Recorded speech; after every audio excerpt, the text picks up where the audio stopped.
साहेबांचा व्हिडिओ आलेला आहे. दळवी साहेबांचा जो व्हिडिओ आज दाखवण्यात आलेला आहे तो AI करून तो मॉक करून तो केलेला व्हिडिओ आहे.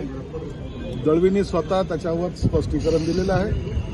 त्यांनी हेही सांगितलं की मी नागपूरमध्ये आहे, ओपन चॅलेंज आहे माझं, त्यांनी यावं, पुरावे दाखवावेत, मी पदाचा राजीनामा देईन.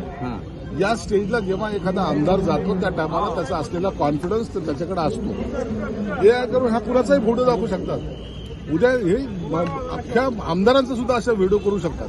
आता टेक्नॉलॉजीमध्ये नवीन दाखवण्यासारखं आता हे जे काही चालू आहे ना प्रकार, ते टार्गेट करणं त्याला म्हणतात. आणि तेही शिंदे साहेबांचे आमदार कसे टार्गेट होतील हा एक प्रयत्न. पण या व्हिडिओ मागे तटकरेंचा हात असल्याचा आरोप हा आता महेंद्र थोरवेंनी केलेला आहे.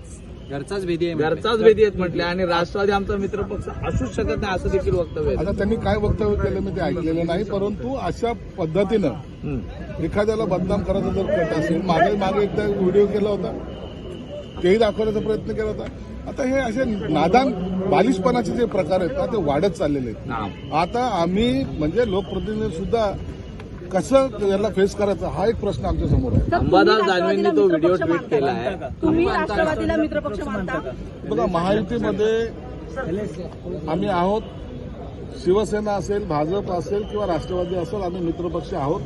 परंतु काही ठिकाणचं लोकलचं राजकारण जे असतं त्या लोकलच्या राजकारणामध्ये एकमेकावर आरोप प्रत्यारोप होत असतात आणि त्याची दखल मुख्यमंत्री उपमुख्यमंत्री घेत असतात. अंबादास दानवे जे आपल्या जिल्ह्याचे आहे ते खंडणीखोर आहे असा आरोप देखील थोरवेंनी केलेला आहे. आता जेव्हा त्याची बदनामी होते त्याला त्यांनी प्रत्युत्तर दिलेलं आहे आणि त्यांनी सांगितलेलं आहे. आता त्याच्यावर मी काहीतरी स्पष्टीकरण देणं योग्य नाही. धन्यवाद. थँक्यू.